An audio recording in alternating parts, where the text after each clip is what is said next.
Assalamualaikum warahmatullahi wabarakatuh. Salam sehat, salam sejahtera bagi kita semua. Salam semangat untuk kita semua. Perkenalkan, nama saya Saiful Rizal. Saya bekerja di Dinas Sosial Provinsi Jawa Timur yang terletak di Balai Pelayanan Rehabilitasi Sosial PMKS Sidoarjo.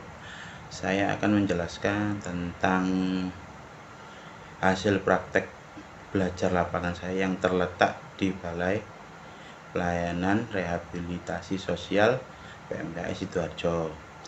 Tema yang saya bahas mengenai keterampilan dasar pekerja sosial.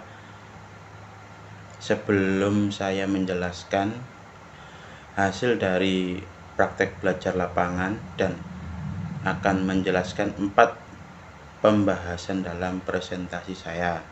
Yang pertama, saya akan menjelaskan profil Balai PMKS Sidoarjo.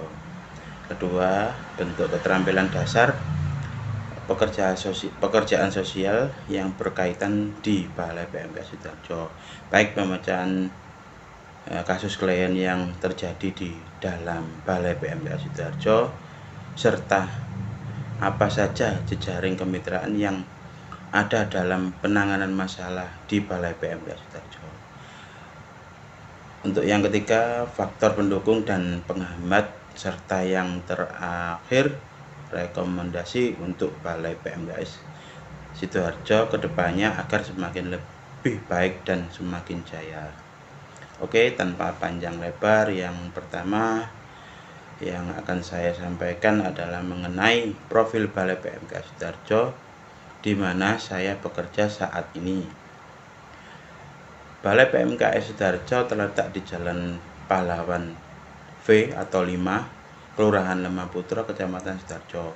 Balai Pelayanan Rehabilitasi Sosial penyandang masalah kesejahteraan sosial Sidoarjo sebagaimana yang dimaksud dalam pasal 8(3) mempunyai tugas yaitu melaksanakan sebagian tugas dinas sebagai penampungan pertama dan atau sementara pelayanan dan rehabilitasi sosial bagi klien gelandangan, pengemis, gelandangan psikotik, wanita tunasusila, dan anak jalanan, ketatausahaan dan pelayanan masyarakat.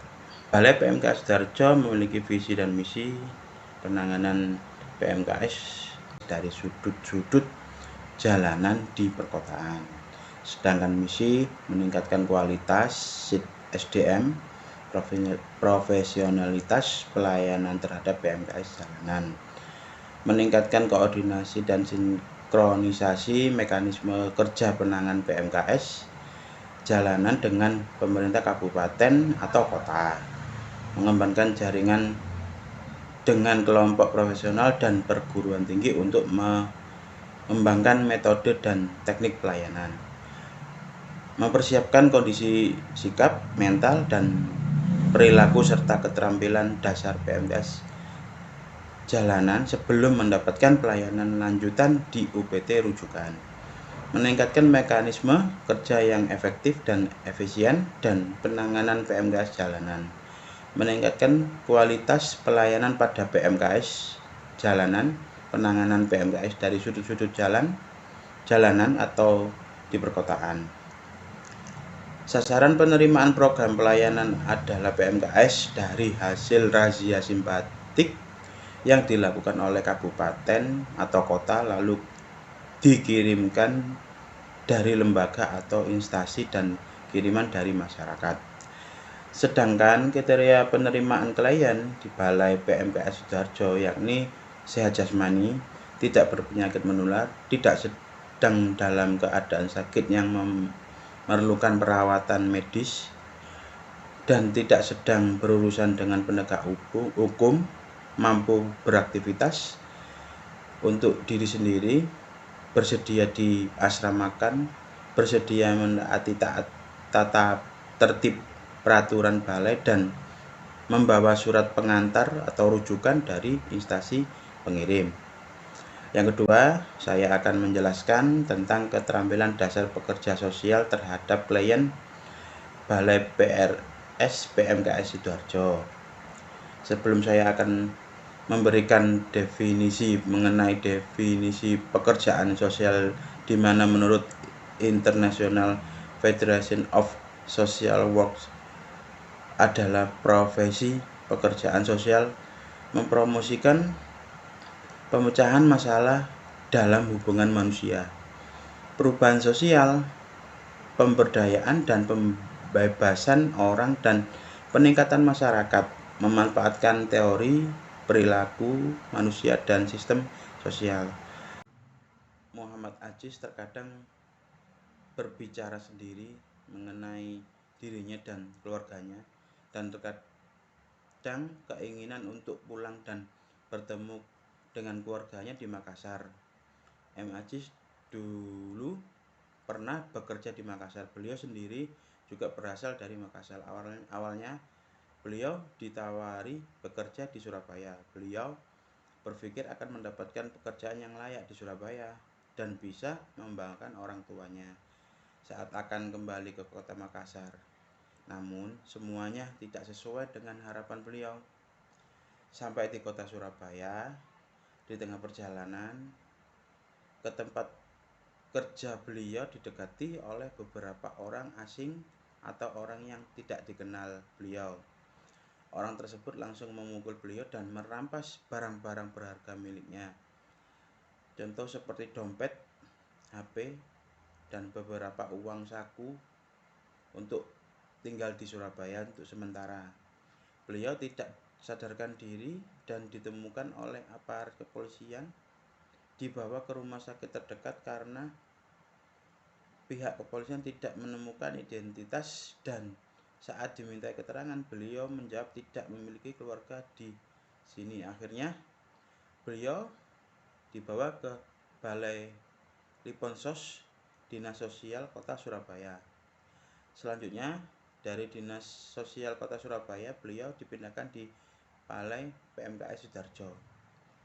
Dalam perjalanan di Balai PMKS Sidoarjo, beliau sepertinya sangat terpukul dengan keadaan yang menimpanya.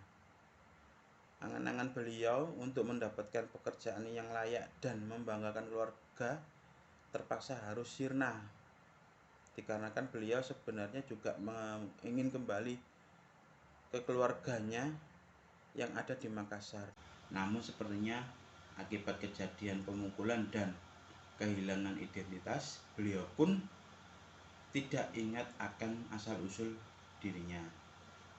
Selanjutnya, pemecahan masalah. Dalam kasus ini, pertama yang saya lakukan adalah diskusi dengan tim serta menunggu arahan dari pimpinan kami selaku tim pelayanan berusaha sebaik mungkin melakukan kolaborasi dan aksi lainnya agar Muhammad Aziz tetap tenang dan nyaman tinggal di Balai PMKS Sidoarjo, sembari proses pembuatan identitas dan memberikan vaksin booster kepada beliau agar sewaktu-waktu jika dipulangkan identitas tersebut dan syarat perjalanan sudah lengkap. Selain hal di atas, kegiatan yang telah dilakukan adalah melakukan jejaring kemitraan, yaitu berupa pelayanan kesehatan puskesmas, pelayanan psikologi klinis terkait kejiwaan di Rumah Sakit Jiwa Menur, bimbingan rohani keagamaan oleh Kemenap, bimbingan sulam pita, bimbingan kegiatan produksi paving, dan kegiatan ketertiban dari Babin Kamtibnas. Berikut dokumentasi foto dan kegiatan kemitraan yang ada di Balai PMKS Sidoarjo. Pembahasan selanjutnya adalah faktor pendukung dan penghambat keterampilan dasar pekerjaan sosial di PMKS Sidoarjo. Berikut faktor pendukung dalam melaksanakan keterampilan dasar pekerjaan sosial sebagai berikut. 1. Kebutuhan dasar klien mulai dari makan, minum, pakaian, dan media penunjang semacam pertolongan kesehatan dan kejiwaan sudah terpenuhi. Kedua, pemenuhan kebutuhan penunjang seperti pendampingan baik jasmani dan rohani telah dilaksanakan. Ketiga, sarana dan prasarana yang cukup memadai baik untuk klien maupun untuk petugas.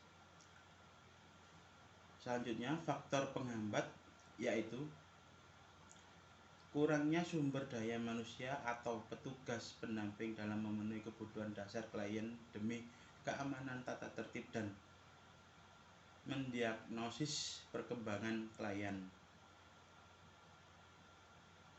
Belum adanya pemetaan klien secara tepat sehingga pelaksanaan keterampilan dasar dilakukan untuk klien secara umum, sedangkan perlakuan untuk klarifikasi klien berbeda-beda. Rekomendasi 1. Pemetaan klien berdasarkan klarifikasi masalah sosial yang disandang. 2. Penambahan sumber daya manusia agar klien dapat dilayani secara maksimal. 3. Peningkatan sarana dan prasarana hingga seluruh penghuni dapat tinggal dan bekerja dengan nyaman serta bekerja di Balai PMKS jadi lebih baik lagi. 4. Pembekalan keterampilan kepada petugas atau SDM di Balai PMKS sehingga skill dapat meningkat. 5.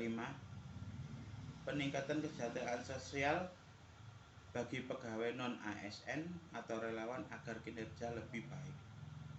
Sekian penjelasan dari saya. Harapan besar bagi seluruh jajaran yang ada di Balai PMKS Sidoarjo